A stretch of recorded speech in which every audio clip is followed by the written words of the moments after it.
Stroke remains one of the most devastating of all neurological diseases, killing about 5 million people a year worldwide, and is the leading cause of permanent disability in the United States. But the good news is that about 80% of stroke risk may be due to basic lifestyle factors, primarily improving your diet, stopping smoking, and getting regular exercise. The best way to stop smoking, evidently, is to have a heart attack.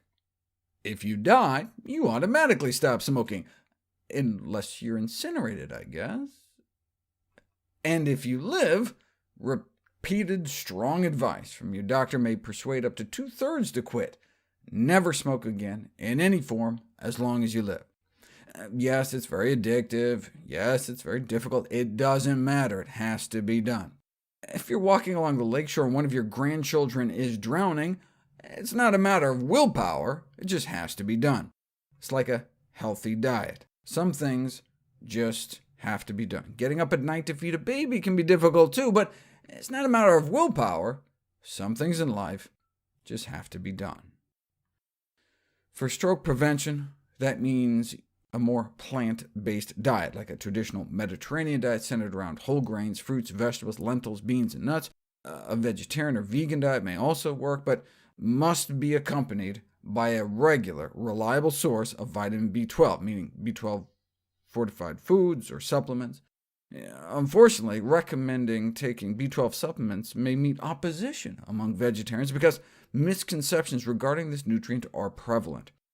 Many individuals still hold on to the old myth that deficiency of this vitamin is rare and only occurs in a small proportion of vegans. Future studies with vegetarians should focus on identifying ways of convincing vegetarians to routinely take vitamin B12 supplements in order to prevent a deficiency. The research is clear on that. Now we just need research on how we can convince vegetarians to actually take their B12 to prevent a deficiency. What is it about plant-based diets? Well, previously I talked about the role of fiber, potentially about a 1% drop in risk for every 1 gram of fiber per day, or maybe even a tad more, 12% drop associated with every extra 10 grams a day. In fact, fiber from whole grains associated with not only lower chance of dying from heart attack and stroke, but also cancer, and diabetes, and respiratory diseases, and lower risk of dying even from infections or other causes. In other words, lower risk of dying prematurely from all causes put together. Why? Perhaps because of the anti-inflammatory effects of fiber, which could explain how it could help across the board. Or maybe they're eating fewer pro-inflammatory foods. Those who eat more whole plant foods, where fiber is found, may be eating less processed and animal foods. In fact, the study immediately preceding this meta-analysis of fiber, was a meta-analysis on meat.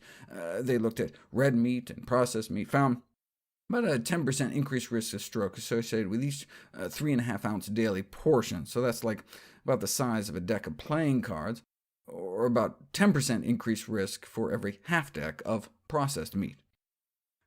Perhaps it's because of the heme iron, the blood and muscle iron in meat, perhaps because of its pro-oxidative properties, whereas no association was found between non-heme iron and stroke, the type of iron that predominates in plants. Or perhaps it's because of some of the toxic pollutants like PCBs that can build up in animal fats. We've known that living next to a toxic waste dump might increase stroke risk. But only recently have we realized that dietary exposure, even at so-called safe levels, may increase stroke risk, as much as 8 or 9 times the odds of stroke for those with the highest levels of these pollutants in their bloodstream.